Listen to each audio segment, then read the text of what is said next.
Hey, what up, man? This is Matt Barnes. Make sure you catch me tonight on the Drunk Unks podcast, man. We about to get it in, man. Laugh, talk a lot of shit, have some fun, man. So make sure you tune in tonight.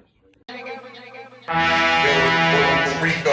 was on the night. You know, on the facts, you already fucking know, yo. Podcast, you rock with my boy, my road body. Aquatic. Oh, yeah. And guess what? Yeah. Hey, look. Get your ass the fuck up. You're now tuned with the Drunk Unks. So go and grab your cup, relax, and fill it up. Sit back and drink it up. Cause my unks gon' turn it up. I'm with Uncle Night Night, Uncle Rico, and Uncle Fax. I be the lit Neff, King Quaddy, I'm kicking fast. They put y'all on game and Quaddy spitting the real podcast. With Master Pill, we just lit like that. I see you grooving, I see you moving. So have a seat and grab a drink and get into it. And if you ain't rocking with the Unks, one thing I gotta say, y'all only get half a bar. Count your fucking day.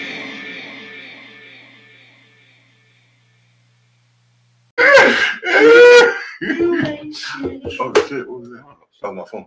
Nigga, I didn't know what that was. I was scared. All right, we already live, so just wait. Yeah, let me.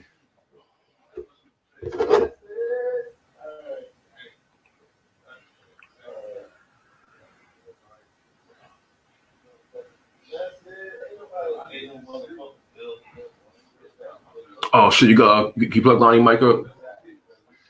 Which one? And I'm out 6 weeks. First one. I can't live for a gallon of milk. This one, right? 20? Yeah. Oh shit, nah. Well, he on fourth, and never mind. He over here. Yeah, he over here. Nah, make sure you got audio.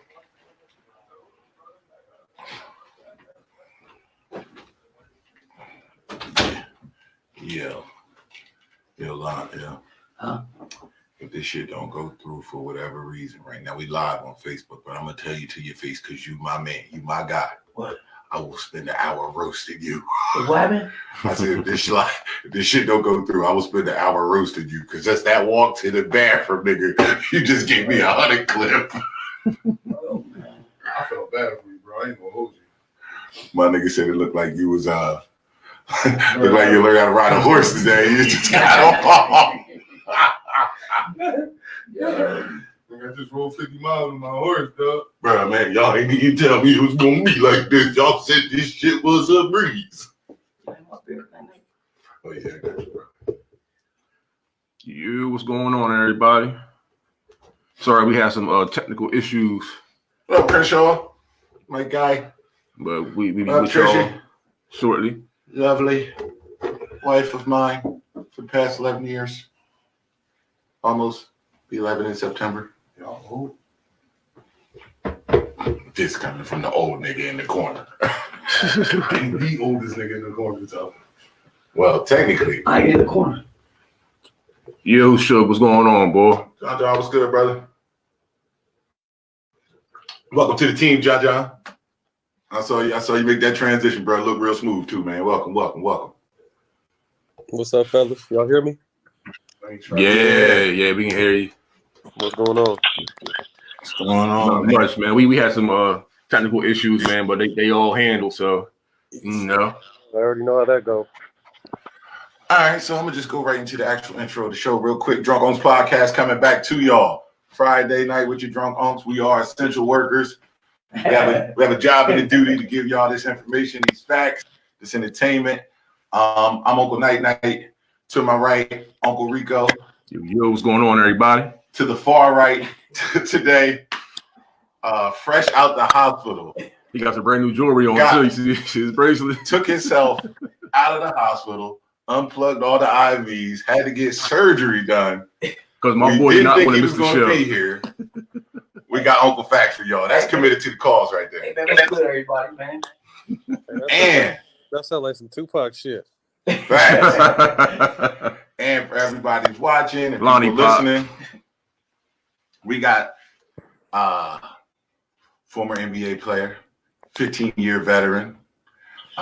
He just jumped in the podcast game, and he's doing major numbers. Word. He's probably the hardest light-skinned nigga you ever seen on the basketball court. Facts. He's pro cannabis, and we're gonna get into that a little bit. But ladies and gentlemen, I give y'all Matt Barnes. Man, thank y'all for having me, and I appreciate that. Man, we appreciate you being on the show, man. Like you've been showing like mad love, man. We really appreciate it, man. No doubt. First and foremost, brother, happy belated birthday. Oh, thank you, man. I appreciate that, man. I'm 40, man. I'm getting up there, baby. Okay, welcome to the club, bro. Welcome to the club. No doubt.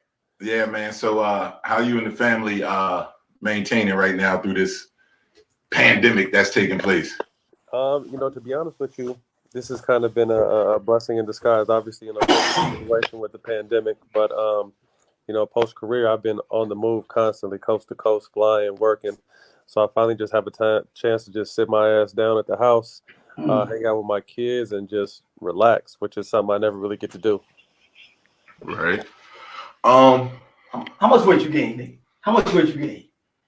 Say it again. How much weight you gained? How much weight did I gain? Yeah. After I was done playing? No. Oh. Sitting your ass down in the house. Oh shit! No, I still be staying active. You know what I mean? I'm someone that's still active. I still go on 3-mile run daily and work my twins out. Try to get my twins cardio up and work on their basketball and football games. So I'm not someone that just sits around. I mean, I'm just hypothetically sitting around because I don't have to travel, but I still try to stay active because as much as I smoke and be chilling in my off time, it can get out of hand quickly. Oh, like Uncle Rico. That takes me to another quick question, man. What's it like coaching your kids right now? I love it, man. My partner Steven Jackson, we were talking about this on the podcast. I think he heard you. He doesn't like it. His kids don't like him as coach. They like him as dad. But my kids love me as coach. You know what I mean? So luckily, we have a cool dynamic there. Obviously trying to see them get better, improve, and help improve their teammates. But it's just also another time for us to bond and spend more time together. I played 15 years. I had another 2 years on my deal, but I retired early from the standpoint of I just wasn't getting to see my kids enough. I felt like I was missing too many crucial moments. So I retired a little early, moved back to LA, and then became coach and full-time dad again. So I love coaching them. Luckily, out of their mouth, they love me as a coach. So it's been a blessing, man. I mean, it didn't hurt. It didn't hurt that you was able to sneak in that championship right before you got out of there. No doubt. That was definitely. But that was funny. I was doing an interview for the Warriors this morning, and that was a little bittersweet because my whole career was I grinded and took less money to win. Got on that team at the end of the season. Was playing up until about a week before the play. I came in, so I was in Sacramento. I signed a 3-year deal in my hometown. Figured I'd just retire a king. They traded DeMarcus Cousins at the trade deadline in 2017. And so I go and talk to the GM and the president, talking about I don't have time to rebuild. And I'm 37. I ain't got time to redo all this stuff. So we come to a mutual agreement where I get released. And then I sign with the Warriors. So immediately I'm coming in playing 20, 25 minutes a game for the Warriors because KD gets hurt. In the game, KD comes back. I get hurt, and probably my worst ankle sprain of my life, and I was hobbled. All throughout. I didn't feel like I could really do anything until almost the Western Conference Finals. But by that time, we was already 8-0 and rolling. So it was bittersweet from a standpoint. I just kind of had to watch. And normally, I'm someone out there, in the mix, in the bunker, going to war with my homies. And this time, I just had to watch. So although I did win the championship, to me, it was bittersweet because I really just felt like I got a free ride. Them boys, obviously I played on a great team, but them boys did all the heavy lifting.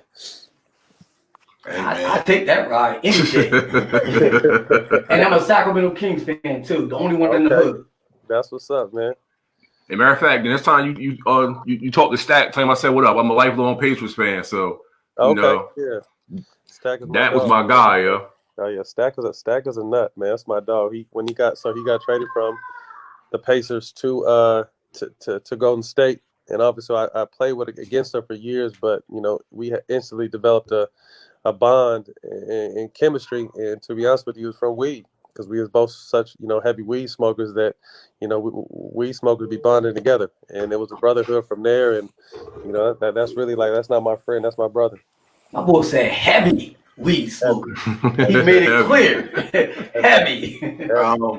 Out of that 15-year career, man, what team did you have the most fun with?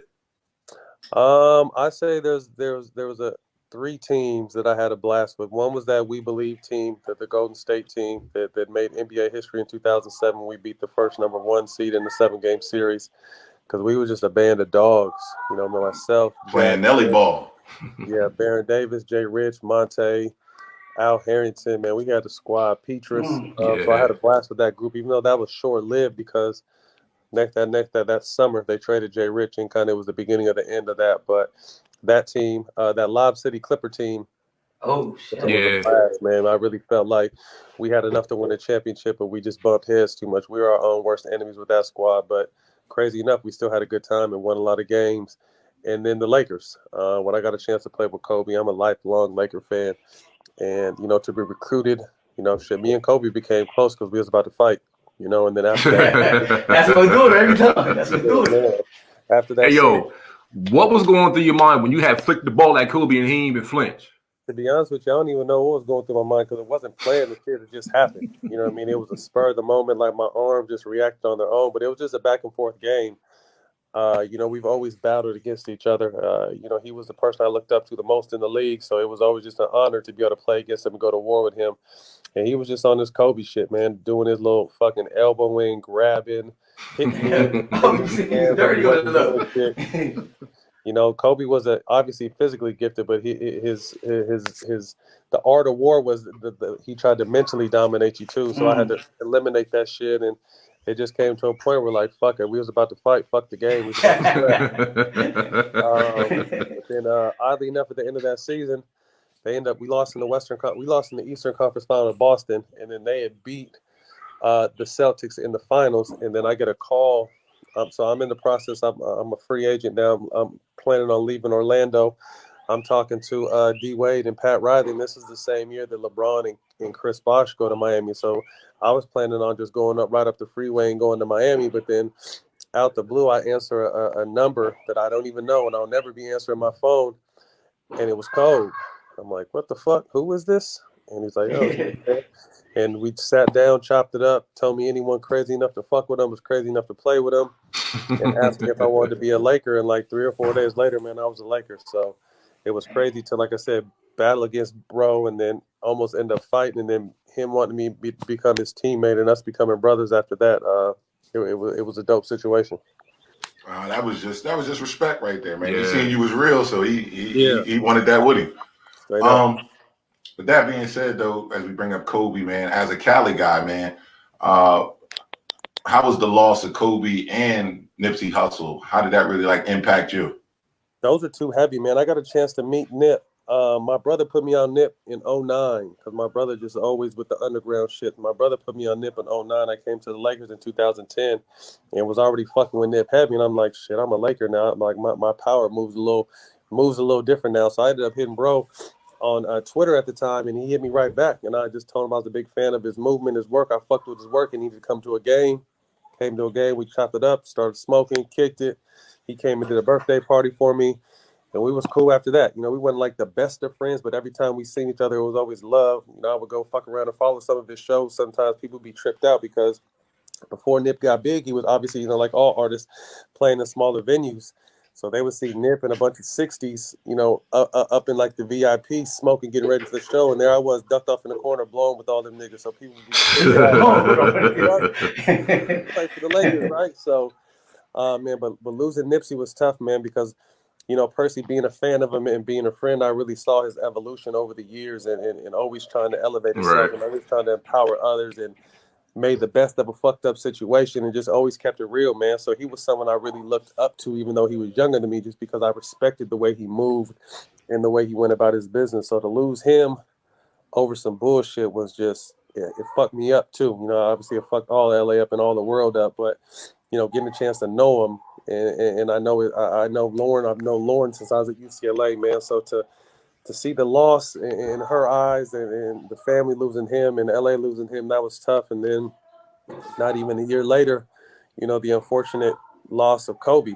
Out of the blue, he had just sent because he was always sending my kids' team new shoes. He had just sent us some new shoes. So we were actually up in the Bay when it happened. I have a house up in the Bay. So I took my whole little LA team, my boys' team, on a road trip to the house, to the Bay to play in a tournament. we're on Championship Sunday. The whole team's dressed, got their Kobe's on, and probably about an hour and a half before the game, I got the news and was just heartbroken.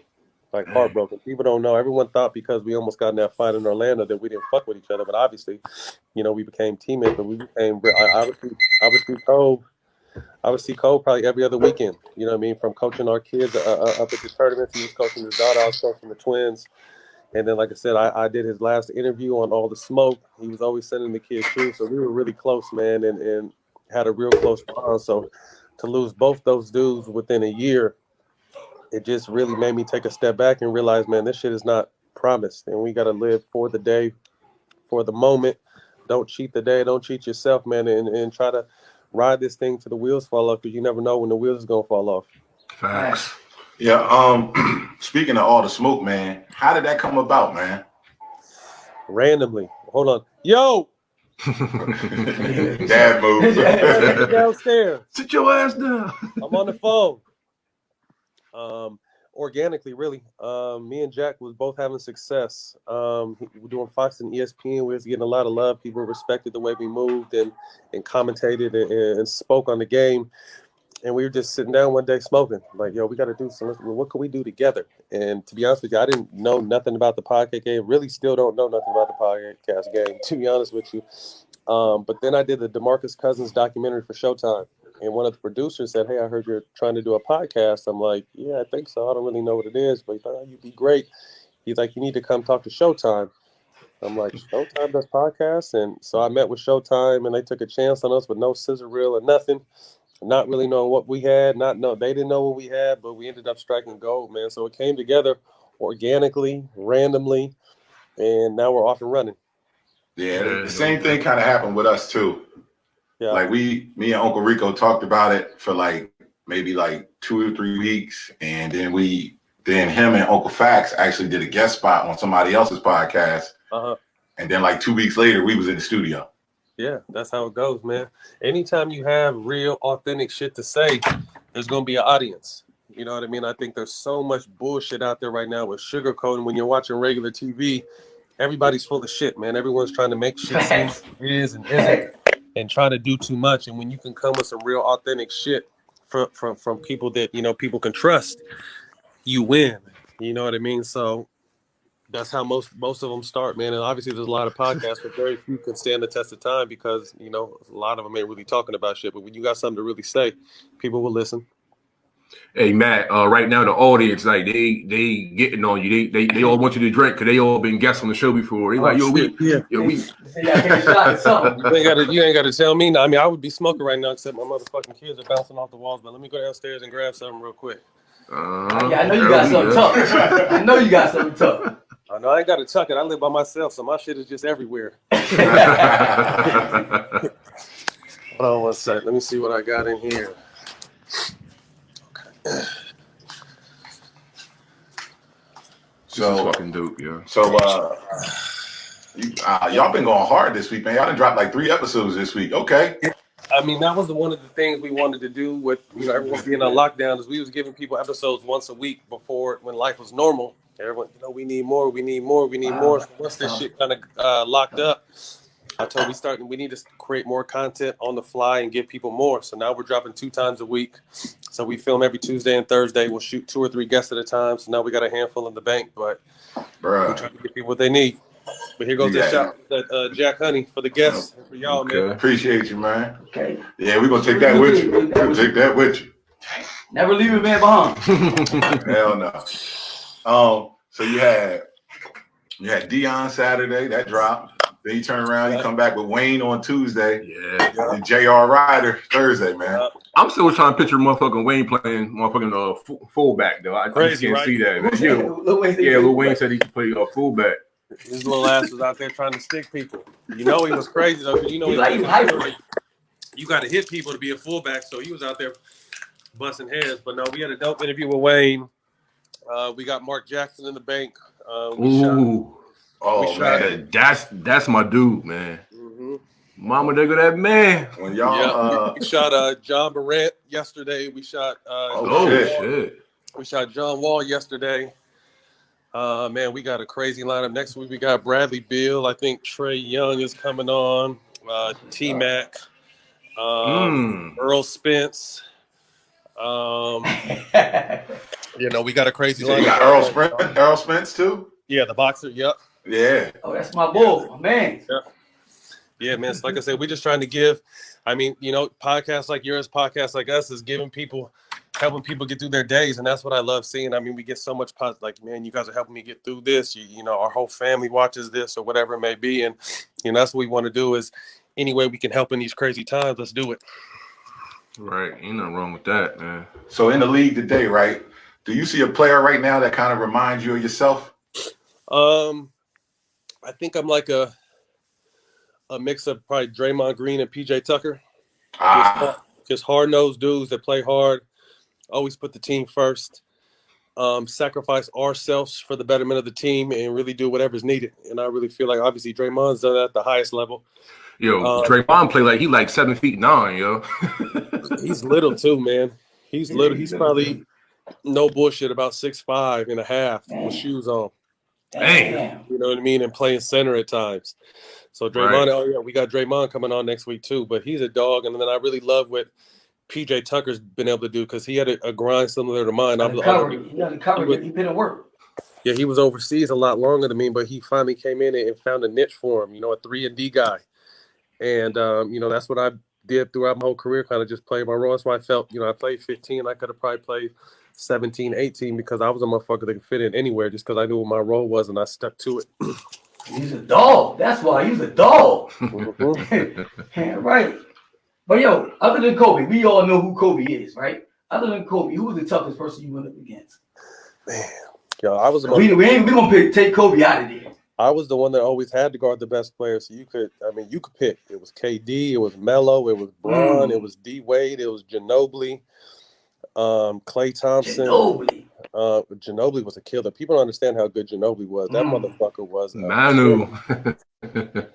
He was D Wade. He was unorthodox.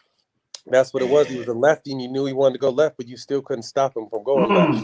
Another motherfucker that was cold but got hurt was Brandon Roy. Yeah.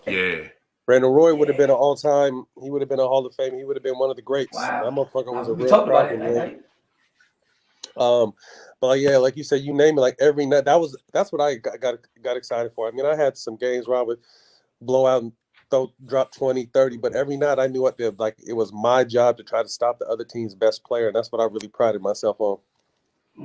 So I know we know you're pro cannabis. Yes. So how do you feel now that all the leagues in general now are starting to take a softer approach on cannabis? I love it, man. I love it because it was something that I got in trouble for. I got fined for. Other players, unfortunately, lost their careers over it. And it was something that was helping us the whole time, but there was such a negative stigma on it. To be honest with you, I think the reason why the NBA had banned it was because they knew, like, other leagues were testing for steroids. They had a problem with steroids. We didn't have no problem with steroids in the league. They're just like, well, what are these black men doing? They knew we were smoking weed, so all right, well, let's pop them on this weed shit. But I think we've come a long way from the stigmas now with education and all the research we have on it. I'm excited. I really thought that the NBA would be the first league because we're so progressive and set trends and the world follows. They would be the first league to jump on board, but they've actually been the last. Hats off to Major League Baseball, hockey, the NFL. And I think slowly but surely the NBA will come back around with it. And I understand the message, though, because the NBA is so global now. It's obviously worldwide and it's taking the world by storm. So you want to be cautious and careful of what message you're sending to the children. We don't want to, obviously cannabis handled responsibly is very beneficial, but, the message you're putting out, you have to be conscious of. So I think, the route to take is not so much we're promoting the use of cannabis. We're just not testing for it now. And that's what the other leagues have done. That's how it used to be when I first got in the league. If we first got in the league, we get a preseason test and we were good for the season.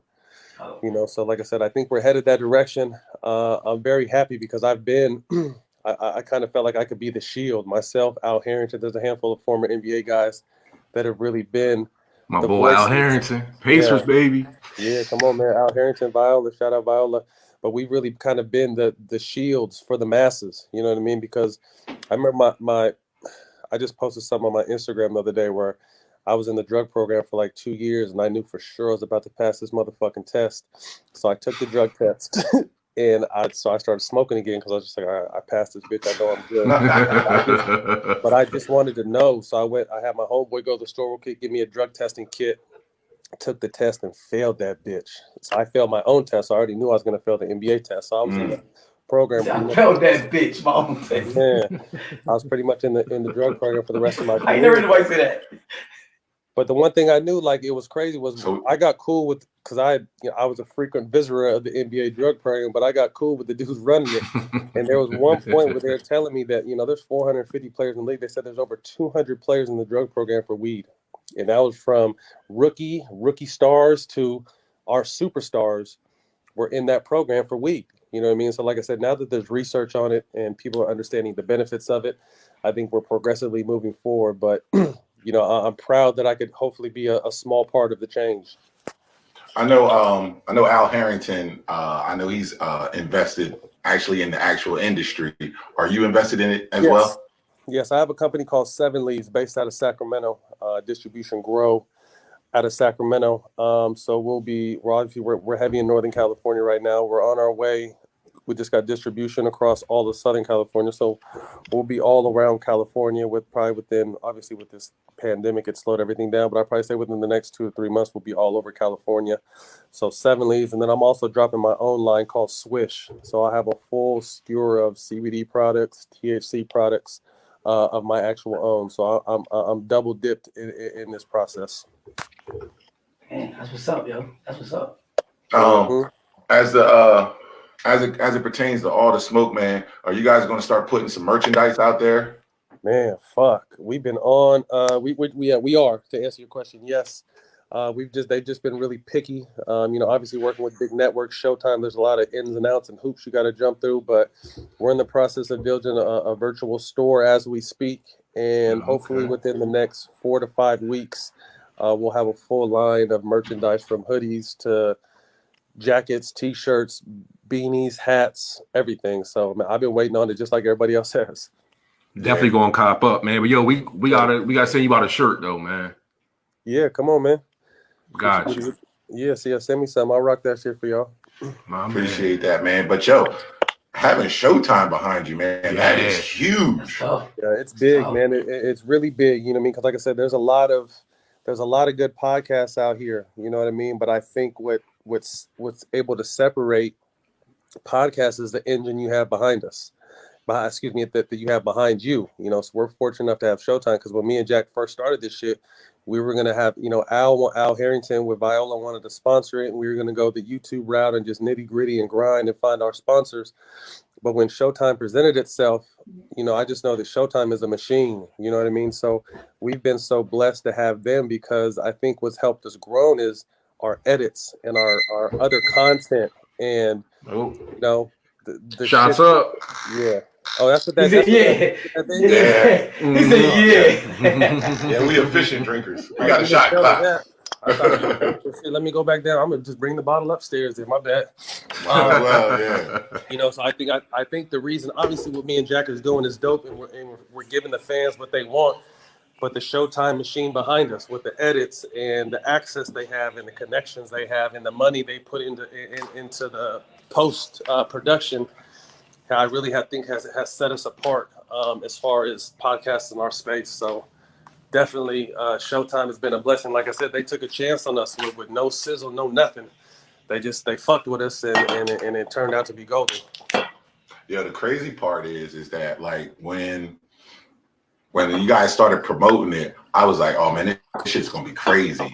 Because like a few years back, when TNT would give KG his little segment called Area 21, I was like, this shit would be dope if it was like unedited.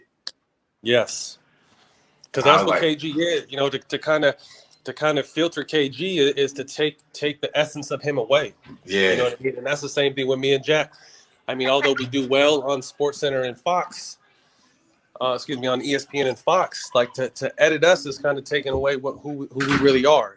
Right. So for us to be able to take that to the next level and be us and to have a drink or smoke if we want or cuss and say shit that necessarily that the networks don't want us to say, I think our authenticity is what made us us.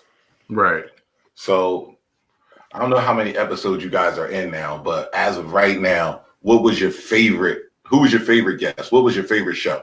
Man, that's tough. I mean, obviously Kobe, because of circumstances, and I think my goal was always just to kind of be able to show people the Kobe that I knew, because the Kobe that I knew was so much different than the competitor. So I think we were able to give them a glimpse of that with that episode. But I'll start back with Stephen A. Smith was big. I think the Stephen A. That Smith was a great episode. put us on the radar. Dwayne Wade took us to another level when he was openly talked about his son and that situation. And then Snoop was dope. I just love the J.R. Ryder interview, the KG interview. I've never felt energy like that in an interview. Like the dude was so animated and talked his shit. I loved it. But I mean, but y'all, that was a live show too, wasn't it? Yeah, that was from All Star in Chicago. Yeah. It sounds cliche, but to be honest with you, man, all the interviews to me are dope because we're giving people another side of people. You know what I mean? I think my whole thing was there's always been a misconception of who people think I am. Bad guy, thug, whatever. But I've been able to kind of slowly but surely show people who I really am. And that was really my goal with this show was, to humanize our guests and let everyone know that we're regular motherfuckers, man. We just happen to play hoop. You know what I mean? So I think that people are able to take their, drop their walls and their guard with us and freely speak and just give everyone. Because they know you're part of the culture, so they know you. So there's already comfortability with you. There's no hidden motive, you know what I mean? Like, you got to be careful when you say shit to, like, when you get interviewed after a game, you got to be careful because you say some shit and they don't understand it. They're going to take that clip and blow it out of proportion and fuck everything up, So there's no motives with us. We're not looking for clickbait. We just want a dope-ass interview, whether you're a superstar like Kobe or we're talking to a J.R. Smith or a Lou Williams. Like, we would just want to show people the other side of athletes. And I think we've been able to do a good job of that. So who is your who's on your wish list that you want to interview? Obama, Michelle Obama, Michael Jordan, and Magic Johnson. Okay. You got any of those in the works, or are you still building up? They top notch. We're going to be announcing something pretty soon. Like, we're in contract negotiations right now, and we're about to make this show bigger. So once we announce that, and we have this new somewhat platform that we're going to be jumping on, I think that's the time that we're going to be able to get these bigger guests. So right now, Magic is a mentor of mine. I'm going to hit him up when I need him. But as far as MJ and the Obamas, I think once we get on once we elevate what we're doing now, I think we're going to be able to get them, hopefully. Once weed be legalized in all states, that's when Obama gonna come. That's a good segue. Yo, so I got a question for you, man. I know you're a smoker. You probably smoke with a lot of people, yo. Who did you have your best time smoking with, like celebrity wise? You already know. Probably Snoop. Yeah, I'd probably say Unks. You know what I mean? He's for him to be a legend in this game and for him to be pro cannabis from the jump. You know what I mean? And it was crazy because when we talked to Snoop about smoking and his message, and I think what gets lost in the message is, he came from the crack epidemic and selling drugs. And his whole thing was, fuck all that other shit. Let's smoke weed.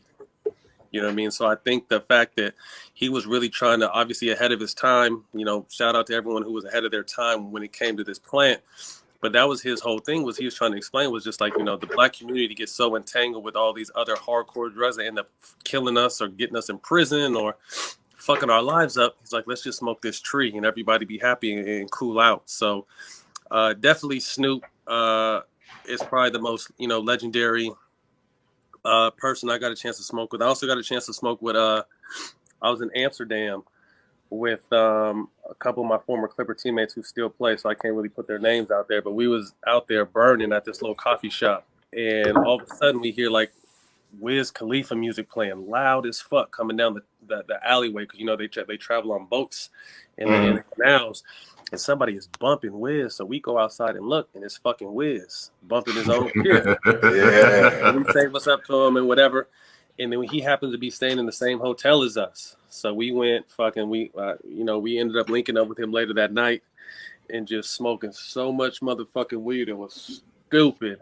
And so that was dope. You know what I mean? Getting a chance to smoke with Wiz, getting a chance to smoke with Snoop.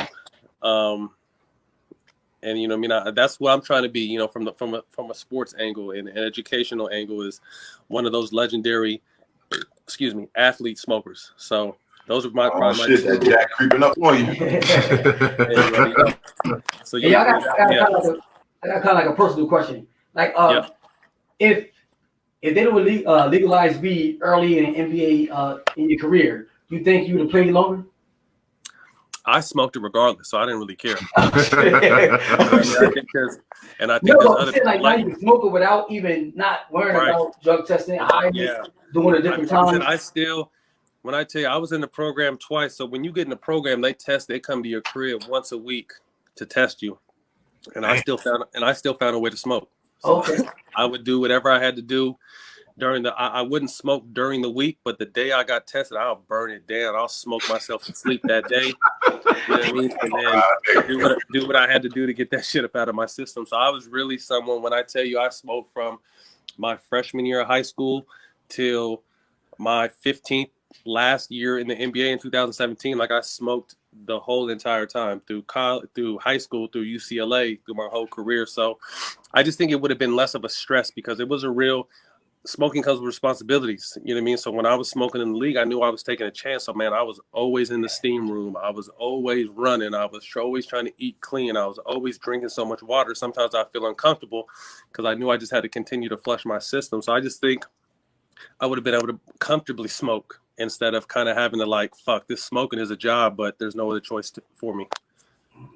Free the reefer, man. Free the reefer. That's all you need to do, man. Straight up. Yeah, man. Oh man, don't mind me right now. Shit, I feel like I'm high because I'm on a whole different high right now, man. I see smoke. Are y'all smoking too? I think I see smokers. Am I tripping? You do see smoke. We got two smokers in here. We got two smokers in here, but you know. Okay.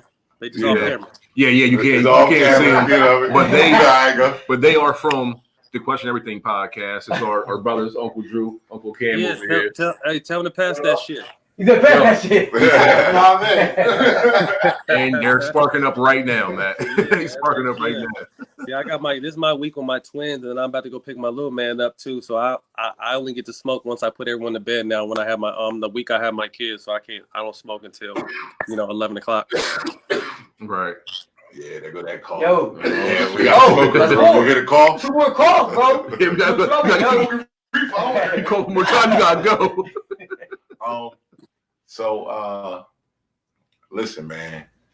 Yo, I think one of the reasons the show is taking off for y'all like that, because first of all, like when you're in the podcast game and you hear people's ads, your shit is legitimate, like Showtime commercials.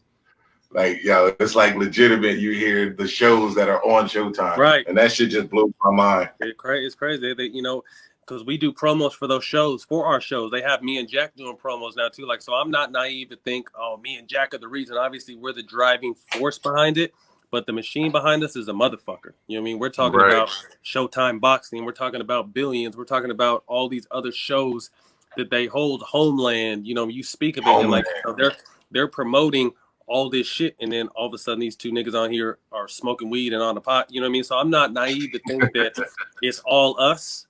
Because it's definitely not, man. Showtime has been a tremendous blessing.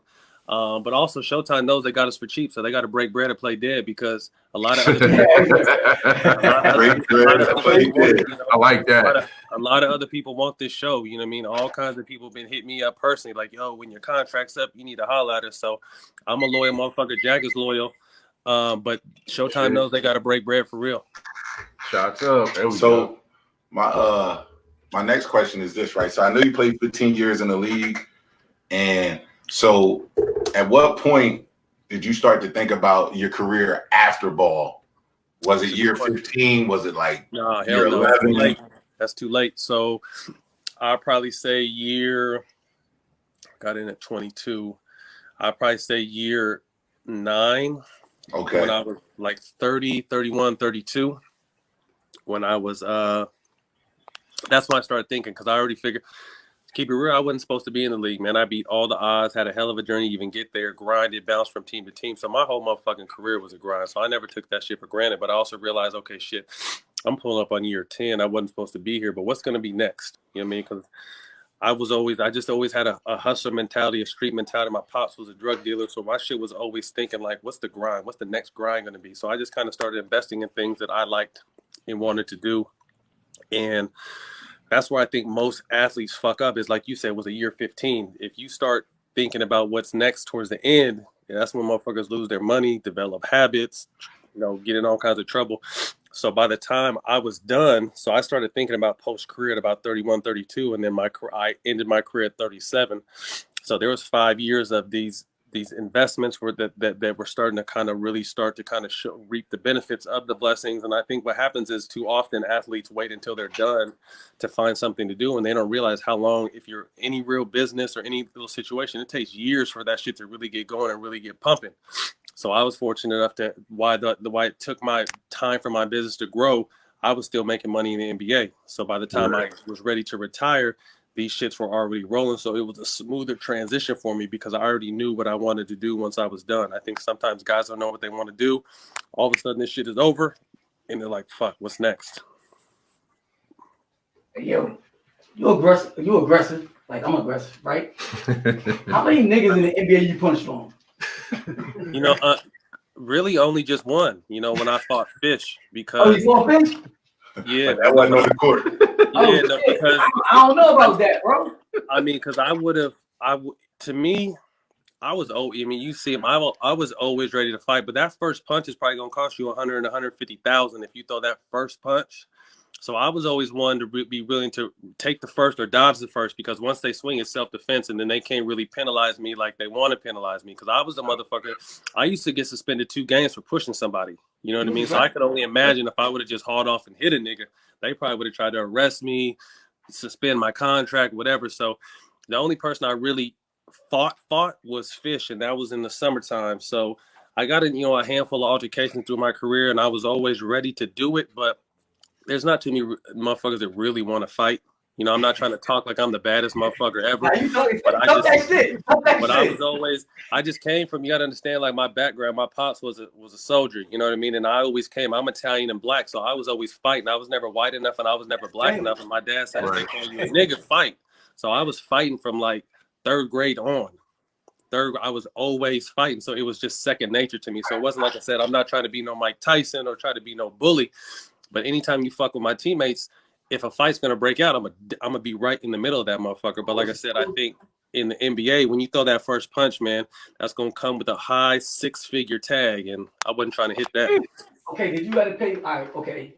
Well, since you said it, I ain't said it. You said it. Did you fuck Fish up? Everybody want to know this. Everybody was been saying it. Yeah, everybody been saying it though. So did you fuck him up? So I'm gonna keep it real with you. So I'm gonna say, I'm not even gonna lie to you. Like, it was more. So luckily, the situation was, I went over to the house I was paying for. He was there and with my ex, and they were having like some people over. So there's probably 15, 20 people over there. So I got off the rip one good shot that knocked him down, and then people jumped on me. I got the people off me. Got him on him again, got a couple good shots, but you got to think, every time I'm swinging, motherfuckers is on my arms trying to tackle me. So it wasn't really, I'm glad, he's lucky, but I'm glad that there was a lot of people there, because if it was just like her and him and me, that shit would bad. It would have been, because my ex just stood there because my ex has seen me fight. You know what I mean? The twins' mom has seen me get down, so she already knew not to get in the middle of it, because she don't know, these punches don't have no names. So you know what I mean? Like anything could have happened. So luckily there was people there that kind of were consistently in the middle breaking it up, because if it was just me and him, it would have been all bad. So I'm not gonna sit here and act like I beat the brakes off this nigga because I didn't get a chance to. But if it was just me and him, that's what would have happened. So I seen when you broke it down on Vlad TV. About the situation with Fish. So my man Uncle Drew here, he wanted to know what music you was listening to as you was heading over to the crib. This nigga right here. Oh, Oh Tupac. shit! Oh, Hit him up. Hit him up. I know I had to be hit him You already up. know. Yeah, you already know. You know the crazy part was, I mean, who didn't hear that Vlad interview? So I'm at the condo and all my cars are already in Memphis because I'm playing for the Grizzlies at the time. I get to come home on my off day for training camp. From training camp, I find out what's going on. Crazy story how I find out. I end up finding out, but I don't have no cars. And this before Uber, so I'm like, what the fuck? How the fuck am I gonna get there? Kanye ends up making a song that I motherfucking drove 90 miles to fight this nigga when I drove 15 minutes. But what happened was how I got to the car was I had my homeboy staying with me. He was in Vegas at the time, but I knew his Bentley was downstairs. So I'm motherfucking flipping my condo upside down to find these keys. Calling this nigga, he's not answering. He finally answers, tells me where the keys are at. So I get the keys. I'm like, all right, we on. So I'm headed downstairs. I'm walking through my condo. This is, like I said, this is before weed was like at motherfuckers knew athletes really smoking weed. So I had a joint in my mouth, walking down my elevator, in downstairs, smoking. So I get to the car. He has this little Bentley downstairs, and the motherfucker's on a flat. So I'm like, fuck. So I'm like, fuck this. So I just drove that bitch like 3 miles an hour, 4 blocks to get to the gas station, filled that motherfucking tire up, and then got up on down the freeway and got to work. But to the music I was listening to, I mean, Pac is my favorite artist, so I listen to him when I'm happy, sad, mad, whatever. So he was definitely pumping, and I had some songs that had me ready to go. So it was. I can sit back and laugh on it now, but it was a crazy situation, man. Man. Dang. Yo, so Fuck fish up, man. outside of Damn. outside of the drama. So like when you smoke, man, or when you drinking or whatever, right? What kind of music you like to listen to when you just vibing out and chilling? I'm 90s R&B, 90s Man, right. rap. Let's go. Yeah, to me that's the best era of music. I mean, there's a handful of niggas I listen to now. I love Kendrick. I love J. Cole. Obviously, I love Nip. Rest in peace. But the new music, it's just too new to me. You know what I mean? So any of the new stuff I hear because of my twins, because they're on it now, but there's too much weirdo shit going on right now. Like I'm used to like hearing a story and really having motherfuckers paint a picture. And right now all these motherfuckers is trying to do is pop pills and Word. back in the 90s when groups used to sing about really trying to court a bitch instead of just I'm gonna pop a pill and get the bitch to pass out and do, you know what I mean? Like to me, I just think I got an old soul. So I like people who are really singing about something and people who are really rapping about something. Right. Man. Yeah, we pro 90s R&B over here. Yeah, man. We all in the same age range, so we already know. You in the 40 club, bro? I'm in the 40 club, man. Hey, man. I'm a month in that bitch. A month today. Yeah. You only get better. Like to me, I mean, you're only as old as you feel. You know what I mean? Like I said, I consistently work out. I still box. I do a lot of things I feel like that keep me motivated. I feel like as a man, I continue to elevate myself. I continue to feed myself by reading and listening to word books and continue to feed my hunger to grow my mind mentally. So I only feel like I'm getting better. Favorite book? Excuse me? What's your favorite book? Favorite book. That's a good question. Right now, I'm reading the new Jim Crow. So I'm reading that one right now, and I'm really liking that. But I read stuff from all different genres. Like I said, I'm constantly reading stuff about the cannabis space and the industry. I'm reading stuff about a peace of mind, mental peace of mind, how to prioritize your day, how to get the most out of a day. So I'm just trying to read stuff that somewhat applies to history, but just applies to me continuing to grow as a person. Yeah, so I got a question real quick, man. How much you think you spent on fines for your time in the league? Ooh, they did a thing where I say it was up over 500,000. 500,000, $500,000. But keep in mind, like none of that shit was ever like someone picking on me. All that shit was the defense of my teammates. All of it.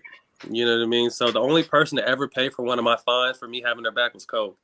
Everyone else let me hit that motherfucking $50,000 fine, $25,000 fine myself. So the only person to ever pay for one of my fines was Cole. So Uncle Drew got a question for you. He said, "Who's the GOAT, Mike or Bron?" To me, I think the pecking order to me is MJ, Kobe, LeBron, and when I put you can mix any of those. I you could probably move Kobe or LeBron depending on your liking, and I think LeBron has a chance to surpass both of them by winning another championship, possibly maybe 2, if that happens. But to me, it's hard to surpass Jordan. 6 finals, 6 MVP, 6 championships, 6-0 in the finals.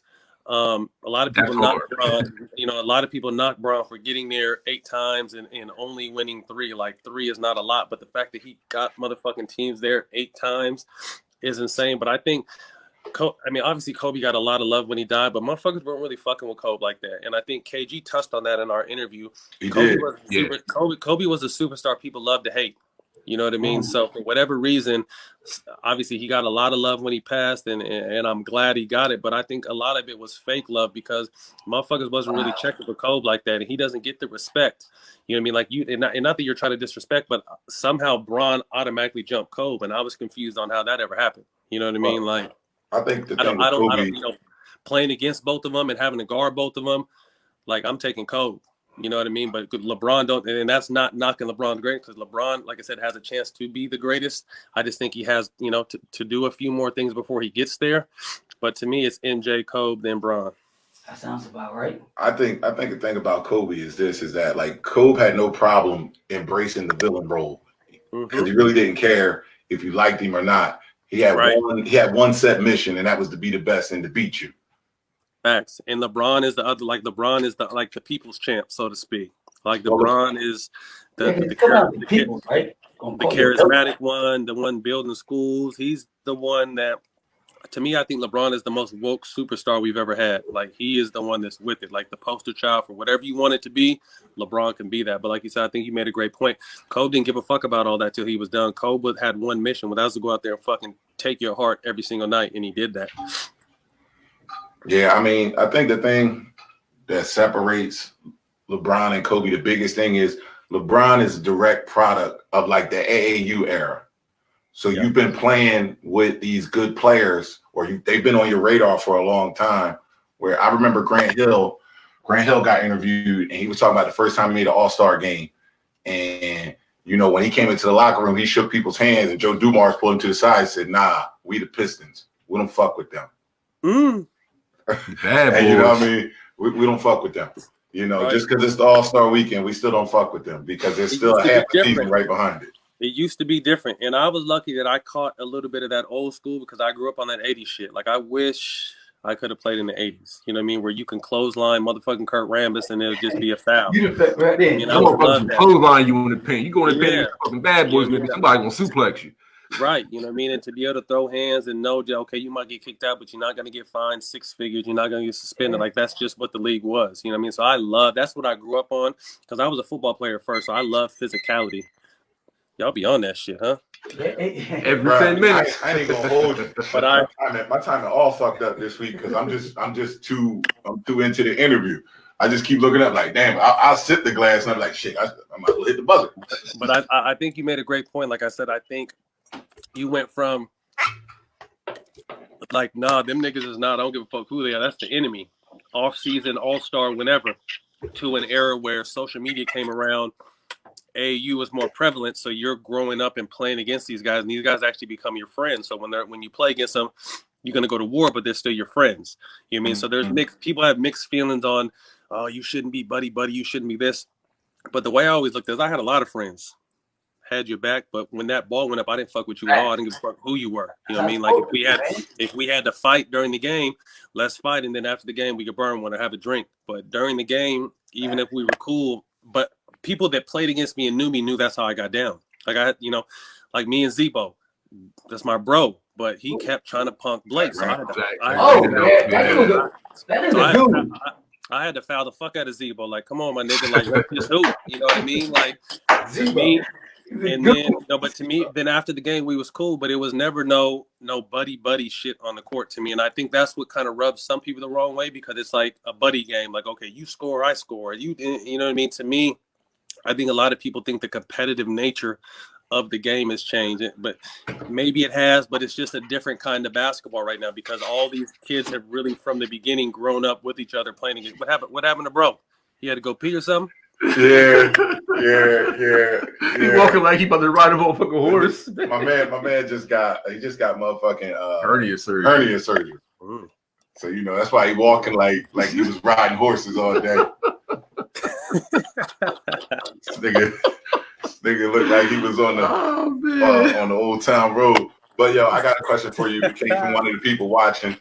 My man John Carter. He said, if you could do anything over in your NBA career, what would it be?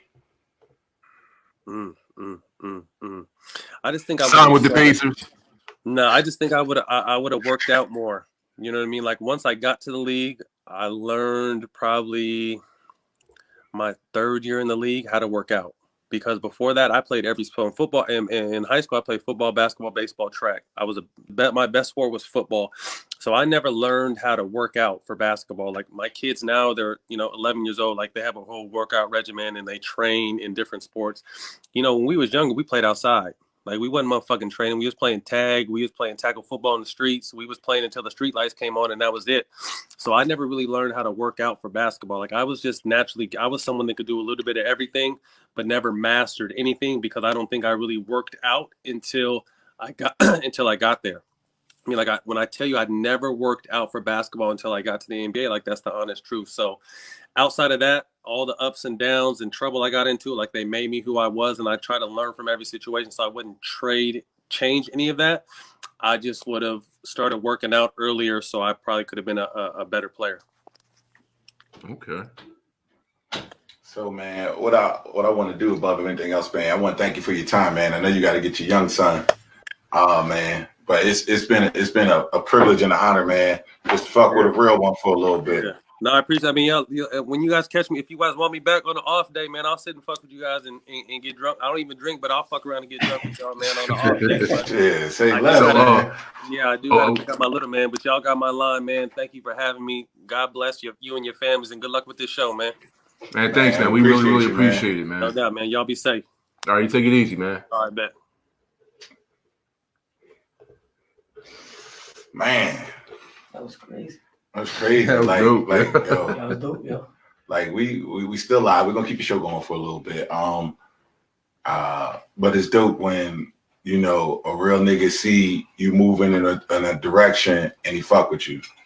And it's a lot of he alluded earlier about with Kobe after he passed, like that fake love. Yeah. So like, I mean, I don't have no problems with fake love, but if you ain't really in it, play your part accordingly. Thank you, everybody. Thank y'all. Thank y'all for being man. Uncle Rico gave up trying to. You can say that, nigga. He couldn't hear the question. So I know he couldn't hear because Cam had his headphones in. So that's what happens when you come late, but you're on a 23-1, so it's all good. Let him live. Shoe program. Nah, nigga, Matt Barnes going now. It's time to roast some of y'all now. Roast niggas. Let niggas know hey, shit ain't sweet. But shit, that shit was incredible, man. It was dope. I know me and Uncle Rico, we didn't think he was gonna come. I thought you were just gonna sit down and take it easy. They can't hold me down in the hospital, bro. I know. Yo, I'm sitting here trying to get the fucking laptop working, and I seen your shit in the group chat. Like they can't hold me. I know my rights. I'm like, oh, let's think about they can't hold me. You about to do some nut shit. I'm sitting here doing this shit and heard boom, boom, boom, boom, boom, boom. Yeah, we heard. Boom, boom, boom, boom. What the fuck is the door? But yeah, we heard the knock at the door. We was like, yeah, let nobody in. But when I opened the door, we had to see Lonnie face. It was so humbling. It was like, bruh. My boy had the beard. How that shit used to be like, please, give us food. Hey, yo, Carlton, man, thank you. Yo, everybody who's commenting and been active the whole time, man, thank y'all. Really appreciate it, man. We just doing what we do, man. We just trying to do it at a higher level, man. That's all, man. What's up, man? Then, shout out to Uncle Fax, man. Got about the hospital bed and brought his ass here because he ain't gonna miss the fucking show. I ain't want to miss the show, man. They try to get money from me anyway. Keep me overnight for nothing. So I got an extra bill still overnight. So it was more of a money issue than it was to just be on the show. It was both. If the show wasn't, I ain't gonna lie. If the show wasn't today, it was tomorrow. I better lay my ass back, kick my feet up, and went to sleep. Like, know what I mean? I'm gonna keep it. But I gotta get up out of here, man. I'm gonna keep it a bean with you, right? If they ain't let him leave, that motherfucker was gonna say, "Babe, get the car out on the side. It's coming out the window. Coming in hot. I got these hospital sheets. I'm only on the second floor. I'm coming down." Autumn, thank you, everybody, man. I really can't say it enough, man. Like, thank y'all, man. Yeah, man. Shit, let's raise glasses, man, because this was a real successful day. Yeah. Man. Yo, And what? yo, Man, man, like, you know about the alcohol. we too, was in here 'cause stressing earlier, man. Bogle was in here stressing earlier, man. Bro, like we talked about, you know what I mean? We talked about, I haven't been kind of like nervous to do a show. Thanks, Tris. See, they ain't look at it like that. Yeah, That's a sales shit. Nah, fuck that. I'm over Tris. Yeah. Dedication. Yeah, dedication, man. Oh man, see, you putting the battery in this nigga. What? It is dedication. He said settle shit. I said dedication. I said it's both. I'm from Seven with dedication. Okay. Anyway, yeah, Lonnie Moore, be safe drinking after surgery. I am. I'm gonna go kick my feet up. This nigga drinking, this nigga high for perks and shit. Whoa. Whoa. Stick fresh off a morphine drip. Too much information, bro. I got purpose. Thank you, Dihead, bro. Thank you, bro. Thank you, man. Yo, appreciate it, Dihead. But like I was telling, when me and Uncle Rico was here, we was here kind of early together. It's been a minute since I was nervous to actually do an episode. And like I wasn't nervous because that he shared the same energy I got. Well, first of all, you weren't nervous because you was on drugs. Fuck up, nigga. Nobody's buying what you're selling right now. Get the hell out of here. But I was high all day. So, but when I said, like, I told Twitty when I got here, I was like, bro, this shit. Like, remember when we did the first episode 1, and we was kind of like waiting to kind of go on. We was waiting for our moment. And like right when we knew it was our moment, like that 5 minutes before, like I started feeling like some butterflies and shit. So, you know, and I hadn't felt that in a minute. So, you know, and it was dope though, because, you know, that's the first, let me be clear when I say it's the first millionaire I've interviewed. So I was like, I got to keep this nigga enthused. Bro, like I dead ass yo, he had hit me up. I'm mad because he actually hit me last Friday. I had hit him up. Man. I don't get my alerts for Instagram. So he could have been on the show last week. I didn't see it until Saturday morning. Maybe it was perfect time, meant to be. Everything's meant to be, bro. Facts. But listen, man, above everything else, man, you can follow us on Facebook at Drunk Unks Podcast, like y'all who are tuning in right now. Instagram at Drunk Unks Podcast. Twitter is what? Drunk Unks Radio. Drunk Unks Radio. You can go on drunkunks.com. DrunkUnksPodcast.com. DrunkUnksPodcast.com. So you can catch every episode on there too, you know. You know what I mean? So, here's what I will tell you, man. First of all, right, I don't have a rant, but I got to say this real quick. There is a global-wide pandemic going on. If you thought Matt Barnes was going to fly from California and come all the way over here to Pensacola and fuck with us doing this shit, like niggas was thinking that shit. I'm going to let niggas live. I'm going to let niggas live. But, like, yo, I got to let y'all know, like, come on now. Yeah, like, first of all, what? Like, you got to watch the news? You know what's going on? Like, bro, like, he'd have been on that plane by himself. But yo, listen, man. Nah, but if he tells us to come out, there we go. Okay. First of all, let me say this, right? Thank you. Before the world got turned upside down with this shit, we had already had the talks with him about going out there. And then as we hit the beginnings of this shit, and, you know, playing that bitch Carol Baskin. Yeah. Nah, well, we ain't putting Carol Baskins on the show. We'll support that movement. But like, yo, Matt Barnes had said, he was like, man, if you guys need me to come out there or you guys want to come out here. And like, so we had already had it in the works. We were just trying to figure out the best way to make it happen. Shout out to the homie for coming through for us. Like he stuck to his word. Like Matt Barnes, like he was fucking with us. That's a real nigga, and I will fuck with that nigga forever. And every movement he got going on, he's got my support. No questions asked. But yeah, man, we got a little bit of liquor left. Yeah, we got a whole lot of energy left. Yeah. But let's definitely. Hold on, what you saying? We need more liquor. No, what we saying Yo, is Lottie gonna pass out. You need to take your ass the fuck home. Lottie That's gonna what we saying. collapse. Nobody thought you was coming. So, no, you ain't saying that part. So, but anyway, listen, man, bro. Man, this is probably like my favorite episode. Thank you guys for just really rocking with us and staying with us through it all. I thought Why Women Cheat was our favorite episode. Well, this one eclipsed that for me. Okay. Why Women Cheat, the second one. Okay. Was like the second episode. You know what I said? Why women cheat, not everybody. The shade has entered. King is back. So listen, right? One dope thing I'm gonna tell, like people who have a business, podcast, food, whatever you're doing, right? So you see this wall behind us, right? We had a great idea, me and Uncle Rico, man. If you want to get like some free promotion from us, send us a sticker. We'll throw you right up here on the wall, man. So that way people can see you and you can get your movement supported. But you know, man, hats off to a great episode. Yeah, man. Audience was incredible. The energy was incredible. Thank you, Matt Barnes, for coming through, being a real one. Facts, man. But guess what? We ain't done. Nah. We ain't done. He said I was one of the fools that thought he was coming. It's all right. You wasn't the only one. Trust me. Yeah, trust me. You wasn't. You was brave enough to say it, but you wasn't the only one. I'll be admit it. But like, listen, man. When this shit, when the smoke clear with this other shit, we got a lot of shit coming for y'all, man. Yeah. Y'all be ready. Y'all stay tuned. So, you know, love y'all. Appreciate y'all.